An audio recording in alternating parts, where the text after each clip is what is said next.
Of the many game series fans ask me to dig into, Resident Evil consistently ranks among the most requested. In my top games of the decade series, many were left confused by the lack of Resident Evil 2 among the 30 chosen, but you have to consider my perspective. That is the viewpoint of a Platinum Cupcake member of Super Weenie Hut Jr. Look, throw me against the hardest bosses the medium has to offer, and I'll happily get railed for hours with a smile on my face until I pull off the inevitable victory. Put me up against terrifying monsters in a horror setting that makes me feel powerless, and I'll quit long before I'm relegated to shaking in the fetal position. Hyperbole aside, it's a fundamental problem I have with the horror genre in the last decade. With my primary gaming interests aligned to the action spectrum from shooters to RPGs, games without means of fighting back can be a frustrating mismatch for my own taste. But with Resident Evil 3 Remake dropping today, I finally decided to take the plunge into Raccoon City. And it was spectacular. Resident Evil 2 Remake's phenomenal level design allows a tightrope act of survival horror, puzzle solving, and combat to merge brilliantly. Instead of feeling utterly helpless, your primary limitation is game knowledge. Stunning zombies through headshots or capping their knees, routing to get the best tools early, efficient management of said resources, and speedy puzzle deductions can all increase your chances of survival. The thick atmosphere is balanced along your steady mastery of these mechanics, reaching a peak of player control that is shattered by the introduction of titanic threats. Today I'll dig into Resident Evil 2's quality as requested, while using these terrifying fights as our framework. Without further ado, here are the Resident Evil 2 Remake bosses ranked from worst to best. Number 8, Sewergator. From my understanding, this Swampadile is a bit of a fan favorite. Looking at the old mechanics, I understand why. Forgiving my uncertainty as to how Claire survived or dodged that quick attack, the fight has you running injured from massive danger, adding valuable tension. Luckily, there's a gas canister to toss in its path, and the poor reptile is too bloated to avoid sucking it down its gullet. One shot, and you get the explosive victory. As a set piece, this is awesome. No denying that. Looking cool and being mechanically enjoyable are two different things, however. With this being my first ever Resident Evil game, my first playthrough of Leon A had me frantically sprinting away from a beast in a cinematic chase I wasn't expecting. But even being thrust blindly into this dire circumstance, it felt like holding the control stick forward was the only thing required. Shifting back and forth felt like a formality to dodging what should be a massive hitbox, and all too quickly it ends in an admittedly still very awesome explosion. This type of shallow scripted experience becomes tiresome on repeated runs, something the game actively encourages through grading playthrough completion times and an altered route for Leon. What may seem terrifying initially becomes a comical sprint away from an alligator with aim more garbage than its habitat, and it asks nothing complex or engaging from the player. My only reservation is that the nature of its bottom spot in a boss ranking suggests that the gator is inherently bad. When judging its lack of challenge, repetitive nature on repeat runs, inconsequential story significance, and rudimentary design, it's easy to say it's extremely flawed. But I will at least argue in the context of a horror game, the tension it creates is valuable in addition to strong entertainment value. So despite well earning its bottom honors, don't mistake these complaints as suggesting it has no merit. Number 7, G-Birken Stage 5.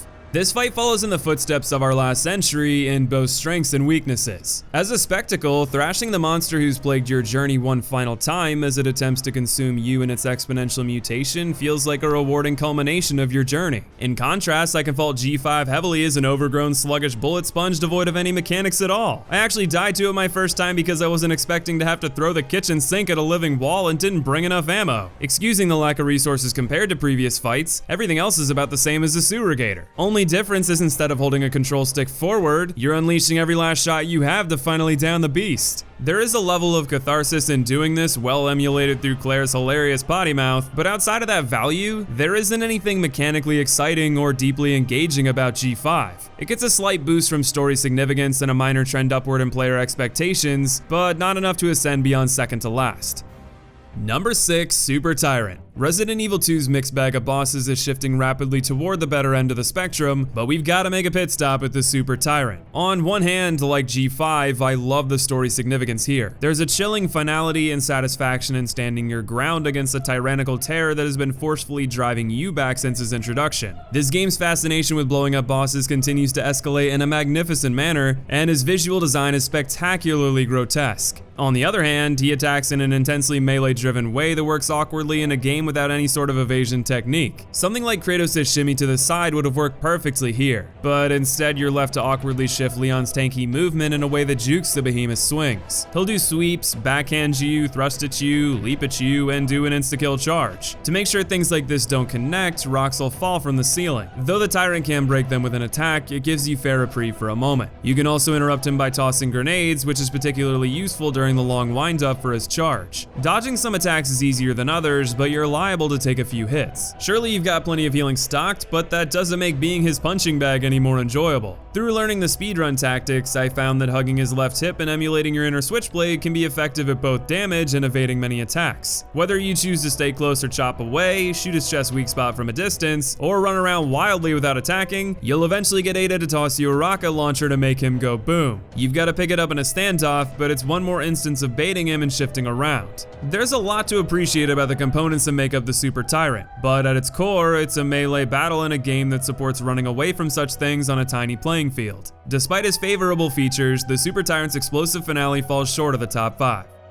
Number 5, G-Birken Stage 2. Like the first pair, G2 and Super Tyrant share similarities. They both have melee moves that can be troublesome to avoid and share arenas limited in size. G2 even starts off with a sequence fisting you from the ceiling with minor maneuverability thanks to being trapped in a small room half up in flames. As long as you run around, you'll likely avoid the brunt of it, shifting you toward the crane platform. Here you need to send the crane in the opposite direction, blast G2 until he stuns, then send the crate swinging back to send him packing. Also, like the Super Tyrant, you can be awarded for higher damage output with a quicker victory. That is to say, if you do enough damage, you need only one smack of the container to end the fight. His stun state is generously long, his eye weak points are numerous and offer fair challenge to accurately hit, and like everything before it, the spectacle is impressive. The pressure the small arena and timing of the crane puts on you adds an ideal stress level for the genre, and the diversity of tools you can use to damage the boss are extensive. It came as quite a surprise in my first playthrough as well, since I was unspoiled and didn't expect to see Burkin again after our first encounter. Like the previous entries, G2 has commendable value to offer, and in this case, it spikes much closer to being a good or even great battle. But it's held back in a notable way by a small arena that exacerbates how difficult it can be to evade. It's awkward to judge since that both increases the valuable tension I mentioned, but can also be frustrating from a player execution standpoint. For that reason, G2 marks an inconsistent line of quality that is about to make a notable leap forward.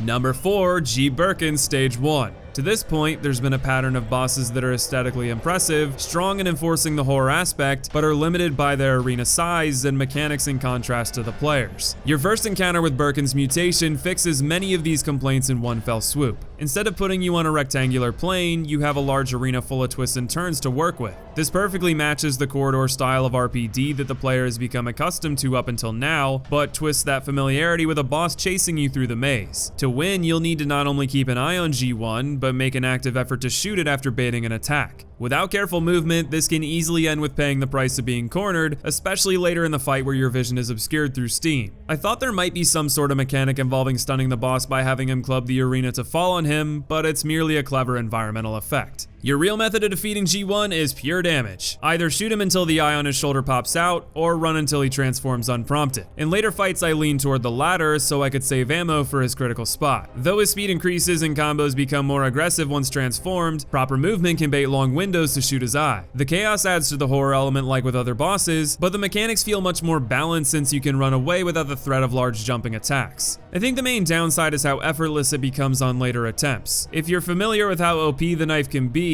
especially when tied to higher frame rates increasing its damage output, you can slice and dice him with little effort. Even without this method, my second playthrough of Claire B made him a joke with the submachine gun's ability to quickly blow his eye away. Shout out to Sherry, by the way. Love the concept of her character, and it provides a great motivating driver for Claire outside of searching for her absentee brother, but who says you need help? Look, I know she's a kid, but damn, who says that in response to "can I help you"? Try maybe, I don't know, look out behind you? All's well that ends well because she eventually gets there. G1 sets a great bar for what fights can deliver in RE2. There can be a balance of horror elements that puts you on the ropes without resorting to cinematic spectacles or small arenas to lay the pressure on. Even if his significance is diminished by some of his later evolutions and how laughably easy he can become, the latter is evidence of solid mechanical design allowing for player mastery, giving him an easy nod in the top half. Number 3, G-Birken Stage 4. I'm glad I finally noted Claire's involvement in RE2 because our next fight is her exclusive finale, one that in my mind far exceeds a Super Tyrant. I know I keep harping on spectacle, but watching G4 race upwards in a huge elevator then body slam onto the tram is breathtaking. Meanwhile, you've got Claire swearing at speed to match the minigun spinning wildly to blow away the regenerating eyes at its core. Like all evolutions of Burkin that precede him, G4's weak spot are the eyes. Instead of scattering a few throughout its model, they will consistently pop up dead in the center. This is a deliberate hint to focus your fire there, and you'll want to, because even the full 400 shots of the minigun isn't enough to down him. Like G5, it'll take every bit of your arsenal, but G4 is a polar opposite of that slothful mess. He'll body slam, charge, do huge melee swings, which can be quite the threat considering the length of the fight. They aren't very realistic to dodge given its size, so picking your moments to shoot and run away are key. The big difference between something like this and the Super Tyrant is the tram at the center. This provides a proper way to put space between you and G4, but isn't so simple that it breaks the fight thanks to his ability to climb up and reset his positioning. Though I would argue the fight goes on a bit too long and its moves should be a bit easier to dodge in a pinch, it's a very satisfying end to the Claire route, and like G1, marks a significant upward trend in overall quality. Number 2, Mr. X the Tyrant. While it may be strange to consider Mr. X a boss, hear me out. Though there is no traditional way to defeat him, he does mark a significant shakeup to the standard gameplay loop as an insurmountable obstacle. Plus, if many consider the Gator a boss, then Mr. X definitely counts. It's not just because the expectations to deal with him are dramatically higher, but how prevalent he can be in your initial playthrough. Whether you choose Claire or Leon, you'll have the same experience after dousing the helicopter crash's flames. Seeing a silent strongman effortlessly lift the chopper and set eyes squarely on you. His purpose in the game is solely to hunt you down until you're dead. I can't think of a more horrifying goal. From the moment he's introduced, you're haunted by loud footsteps and slamming doors being open checking for you until the music kicks in to denote he's seen you and starts lumbering towards you. If he catches you, he'll give you a powerful punch, one that can be very difficult to avoid for new players. However, it's often forgiving to the point he lets you get back up and get a head start on running away again. There's something unsettling about that though. Almost as if he lets you run more for the thrill of the chase, knowing that your end at his hands is inevitable. As you work to solve puzzles, the constant threat of his arrival is ever present in your mind. Even in the later sections of the game, I was cautious at every new turn, wondering when he would burst in again. Sometimes bosses aren't about squaring up in a traditional fight. Sometimes it's about going against the flow of the game in an engaging way. Mr. X does this by becoming a harsh roadblock that slams in your path. One that not only blocks the gameplay flow, but swims against the current, making ground. He reaches beyond to take control out of your hands the moment you feel like you understand the game. He introduces uncertainty, a driving factor in creating player anxiety. But like the gameplay loop, you will eventually learn how to circumvent this obstacle. It's possible to bait his attacks in a way that lets you scoot by unscathed. Even if you do take the blow, sometimes it's better to bite the bullet and pass during his recovery time than backtracking half of the RPD. And you do have the option of unloading on him for a brief stun, though this is a huge investment of valuable resources for minimal return. Mr. X represents a change in the tide of the game at a perfect moment, but has clearly defined mechanics that allow players to slowly go from the helplessly hunted to masterful magicians that downplay how oppressive he can be. He is a vital part of what makes Resident Evil 2 so great, makes a heavy mark during the short time he's present, and is one of the most memorable features it has to offer, even if his inclusion as a boss isn't a brawl. But as someone who is admittedly biased toward battle, I can't deny our final boss top honors. And the number 1 best boss in Resident Evil 2 Remake, G-Birken Stage 3. The lead into G3 sets the stage perfectly. The leisurely stroll to retrieve the G-Virus reeks of it's a little too quiet vibes. This silence is shattered by Birkin's cleanest and most menacing evolution dropping in for a third round. G3 strikes the best balance of all the great mechanics to this point and downplays the weaknesses of his other battles. He's quite tanky, but at an amount that feels just right with the damage he can dish out mixed with the resources around the arena. Speaking of arenas, not only is it large enough to allow you to get away, it even has walls to help you avoid certain attacks like him tossing bits of the arena around. It's a clever strategic trade-off, however, since cornering yourself against him is likely to result in taking a hit. He has different swipes, slams, thrusts, and jumps to keep you honest, much like the Super Tyrant, but it feels more realistic to avoid a lot of it thanks to the shape of the arena and his more moderate speed. He has multiple weak point eyes like his other iterations, and using them to stun him can make for a strategic way to avoid an attack in a rough spot. They also do more damage to him, which is again your path to victory. Do enough damage and he eventually centers his eyes toward his chest like G4, signaling you're near the end. A little more firepower and he goes down for the count. His attacks feel tough to evade without a careful eye on his movement and strategic planning, but offers a skillful out through hitting his weak points. The arena is large enough to give you space, but is cramped enough to keep the tension high and require moderate strategy. The music is stunning, his visual design is my favorite of the Burkin mutations, the lore behind this mutation is hitting its peak in the story, and his slightly damaged spongy nature allows for both Claire and Leon's strengths to be highlighted. As Leon, this felt like the flamethrower show.